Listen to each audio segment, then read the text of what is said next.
Arsenal spent over £60 million bringing Eberechi Eze over from Crystal Palace, and right now, it looks like he's rotting away on the bench. 4 consecutive Premier League games with no minutes and only 12 against Liverpool. Everyone is asking, what is going on? But I don't think this is a story about a flop. I think this is a story about elite squad building and Arteta's high standards. And by the end of the video, you'll understand exactly what I mean. But here's the truth.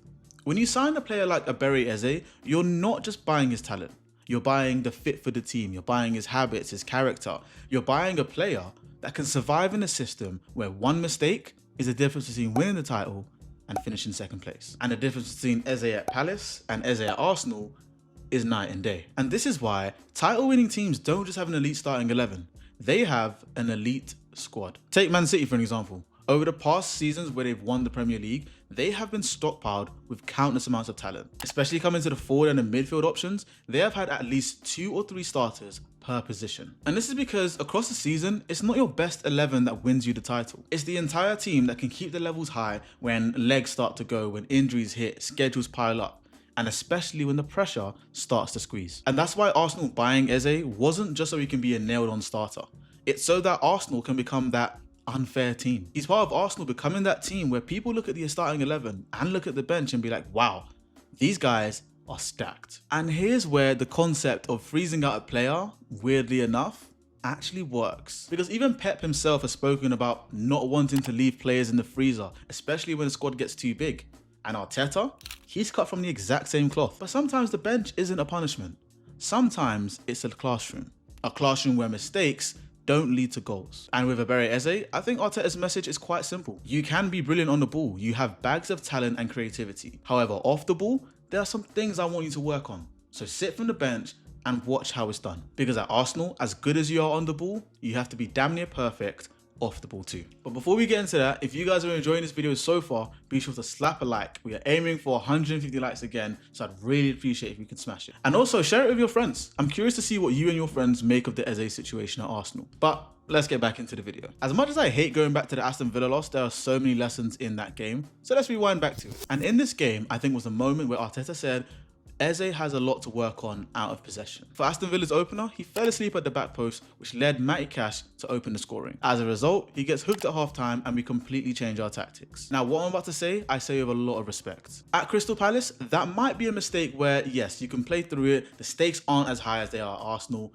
it's fine. However, at Arsenal, that might not be something that you'll be able to learn through playing week in and week out. And that's because the margins are tighter, the stakes are bigger. At Crystal Palace, with all due respect, they're not fighting for a Premier League title. They're not fighting to win the Champions League. At Arsenal, it's these fine margins that can separate a second finish for 4 years in a row and a first Premier League title in 20 years. Correction, 22 years. It's been a very long time. At Crystal Palace, Eze had the freedom of the pitch. He could drift wide, he could float into the pockets, he could make things happen at will. And out of possession, he had players like Wharton and Hughes to carry the water in a system that allowed him to thrive. The stakes, again, were not as high as they were at Arsenal. And that's mainly because with Crystal Palace, the main objectives for the season are having a good cup run, finishing as high as they can in the Premier League, and making sure that they are not involved in a relegation battle. However, at Arsenal, you need to win every single game. And with that, the demand for the players is perfection, especially without the ball. And that's why at Palace and teams that aren't fighting at the top end of the table, mistakes are lessons you can learn from. But at Arsenal,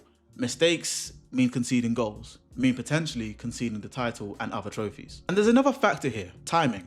Because when Arsenal is stable and the structure is clicking and the timing is right, Arteta is ruthless about control. And that's why in a high functioning structured team, it might be a bit hard for a player like Eze to break in straight away. And The Guardian has even pointed out his recent absence has been noticed, especially with the season context and selection choices around him and his position. So Eze isn't just fighting for minutes and a starting position in the team, he's fighting to fit into a machine that is already ticking and already working. And we shouldn't worry. Us Arsenal fans should not worry because Arteta has done this before and it's paid off. Let's all think back to how William Saliba came into the first team. After he signed, he was loaned back out to Saint-Etienne and came back the season after, and he was damn near ready to play in the Premier League. Fans were asking for him, demanding Arteta start him. But Arteta stuck to the plan. He said, no, he's not quite ready yet. Let's send him out on loan to Marseille. And Arteta himself said Saliba was reaping the benefits of that loan. He came back sharper than ever because he wasn't just getting minutes at Marseille. He became a standout. And when he returned, became instrumental to Arsenal's team. Still not happy? Okay, let's remember Martinelli all the way back in 2021. Because this one was more so, yes, he's a young promising player who's already playing,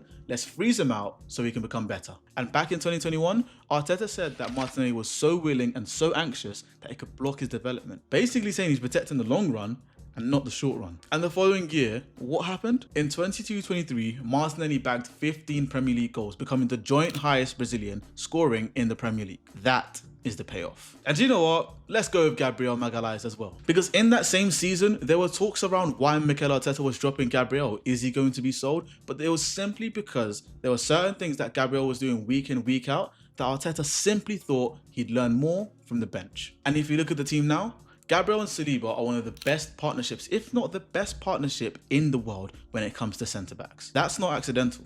That's what happens when the standards are non-negotiable and the players are willing to learn. So when you see that Eze has been frozen out for a couple of games, it might not be madness. It might be the exact same process that created the players that we trust week in and week out. So let's bring it home. Arsenal did spend the money this summer. 60 million for Eze? That's real. And Eze has also been missing from action recently. 5 Premier League games and only 12 minutes? That's real. And Arteta has acted harshly when the standards aren't being met and errors start to show. We literally saw this against Aston Villa. But this is the bigger point. Arteta is building a squad where, yes, talent gets you signed, but the details gets you trusted. Eberechi Eze will play again. He's not a flop. Arteta hasn't casted him aside because in this season, you need players like him. But the version of Eze that Arsenal need is quite clear. Eze the creator, the maverick, the artist, and Eze the controller out of possession. Eze the press resistor. Eze the press initiator. That is the difference, and that is the final step. But I want to ask you guys a question. Assume the role of Mikel Arteta. Would you continue to freeze Eze out until he learns to perfect these final details and become flawless? Or do you play him through some of these mistakes and allow the chaos to come? Allow for potential goals to be conceded? Because in a season where you're leading the title race, some of these margins are extremely fine. Drop your takes in the comments down below and I'll give it a read. And if you guys really want it, comment down below and I'll do a part 2 explaining why Eze maybe shouldn't be starting over Odegaard, but instead should be starting with Odegaard. Because honestly, with that, I'm thinking we're making movies, Spielberg classics. But if you guys have enjoyed that video, make sure to slap a like. I'm going for 150 likes again. I appreciate all the support you guys have recently been showing. It really, really means the world to me. If you enjoy all these videos that I make, be sure to hit the subscribe button to join MB United and turn on notification bell so you know exactly when I upload. But before we go, there's going to be a video popping up right here on screen, and I think you guys are going to enjoy that video just as much as you enjoyed this one. So until next time, keep it real, and I'll see you when I see you. In a bit.